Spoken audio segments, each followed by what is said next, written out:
In the American imagination, the Irish story is a northern one. A tale of Boston streets, New York docks, political machines, police chiefs, and union halls.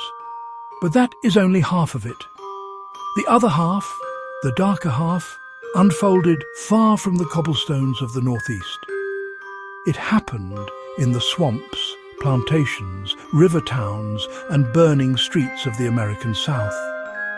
It is a story of hatred and hunger, of bodies breaking in the mud, of mobs roaring through immigrant neighborhoods, of priests gunned down on their own church steps.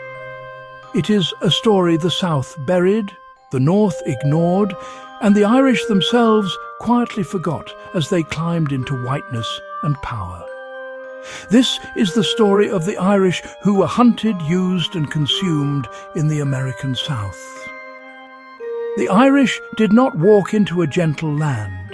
They arrived in ports like New Orleans, Mobile, Savannah, and Charleston, ports built by slavery, ruled by Protestants, and policed by a rigid racial order that tolerated no deviation.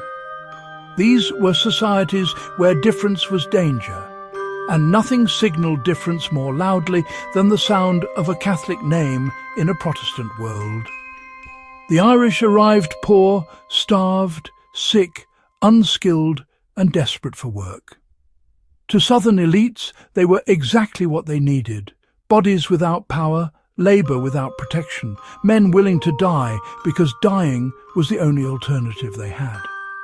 The Irish entered a slave society not as equals, not as rivals, but as expendables, white but not valuable, human but not respected, alive but not important, and nowhere was this clearer than in New Orleans.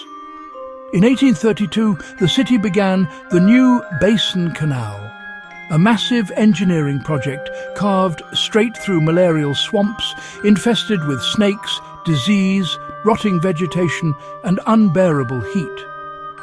Slave owners refused to risk their enslaved people on the project because slaves were assets worth thousands of dollars.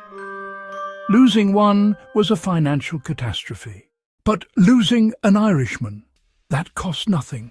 Contractors brought in thousands of Irish immigrants straight off the famine-haunted ships. They swung shovels in stagnant waters thick with mosquitoes and filth. Yellow fever struck them down by the hundreds. Cholera stole the rest. When a man collapsed, he was dragged to the side, covered lightly with dirt, and forgotten. His pickaxe didn't even get a rest. It was handed to the next Irishman in line. Contemporary accounts and later studies estimate that thousands of Irish labourers died digging the canal. Some sources say 8,000, some say more. Nobody knows because nobody cared to count them. They were never recorded by name. They simply vanished into the earth, one after another, until the canal was complete. It was said in New Orleans that a mule was worth more than an Irishman. The mule could not be replaced. The Irish could, and this cruelty was not confined to Louisiana. Across the South, the Irish were used for the most dangerous work available: clearing swamps, blasting rock, digging canals, draining riverbeds, cutting levees, and building rail lines through zones so deadly slave owners would not risk their enslaved people. The logic was simple and merciless. Slaves were capital. The Irish were not. But exploitation was only one side of their suffering. The other side was violence. The South, alongside border states that behaved like the South, erupted again and again into anti-Catholic, anti-immigrant hysteria. The Know Nothing movement, a nativist political force built on hatred of Catholics and foreigners, launched terror campaigns that turned immigrant neighborhoods into battlegrounds. In Louisville, Kentucky, on August 6, 1855, the violence reached its peak in what became known as Bloody Monday. Election Day turned into a massacre. Nativist mobs armed with guns and clubs swept through Irish and German Catholic neighborhoods. They burned houses, they torched shops, they shot men trying to defend their families. They dragged bodies into the street. Catholics barricaded themselves inside St. Martin's Church as mobs tried to storm it. By the end of the day, at least 22 people were officially dead. Many believe the real number was far higher, hidden by the politicians who encouraged the violence and the newspapers that justified it. Louisville's politics were dominated by the know-nothings, and the mobs acted with almost complete immunity. This was not Boston. This was not New York. This was the American South. And Louisville was not alone. In New Orleans during the 1850s, the know-nothings grew so powerful that they ran elections like war operations. They formed armed vigilance committees. They patrolled polling places. They blocked Catholic voters. They used intimidation, threats, and outright beatings to control the city. Irish and German Catholics, especially dock workers and labourers, faced the constant threat of mob violence. Their churches were harassed, their priests assaulted, their communities erased from political life through terror. In Charleston, Catholic churches and clergy faced a long legacy of hostility. The city prided itself on Protestant purity and treated Catholic institutions with suspicion and contempt.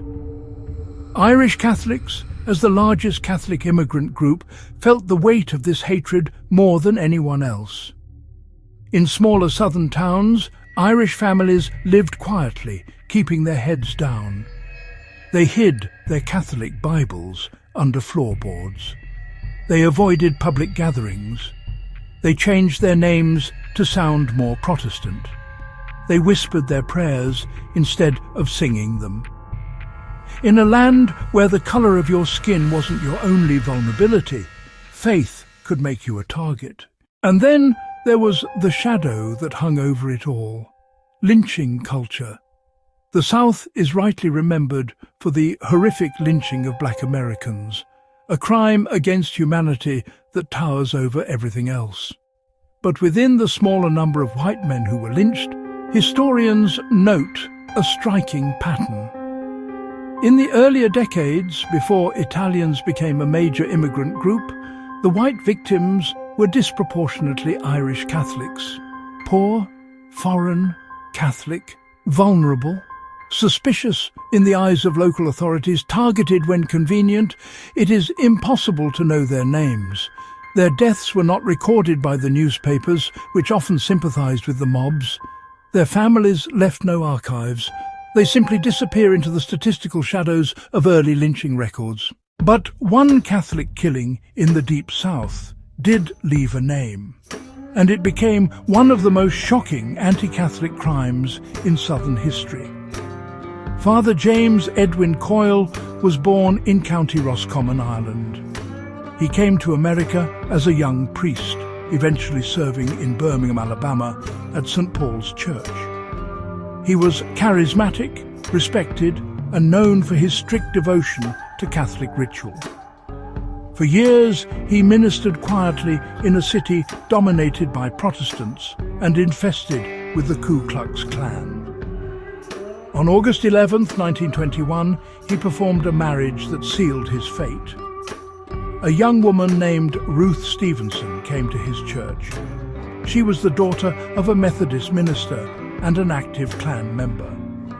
She asked Father Coyle to marry her to a Catholic Puerto Rican man named Pedro Guzman. Coyle agreed. He performed the ceremony.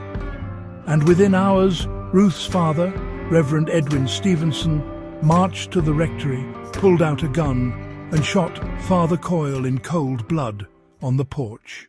The killer was defended in court by a Klan-backed legal team. The jury, soaked in the same poison, acquitted him. Coyle's murder sent shockwaves through the Catholic world.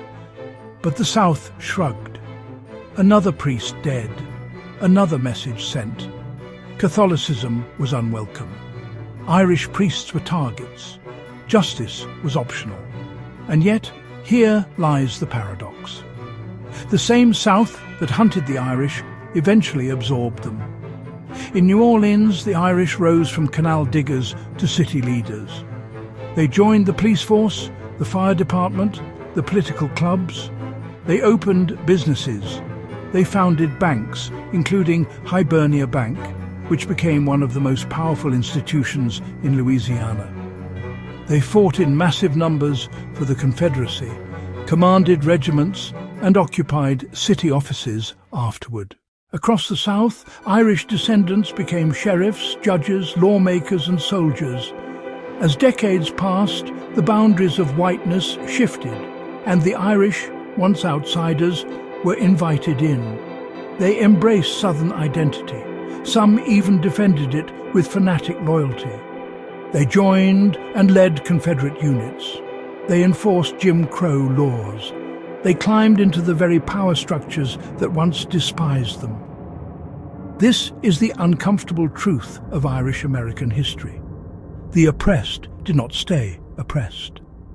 Given time and opportunity, they became participants, beneficiaries, enforcers.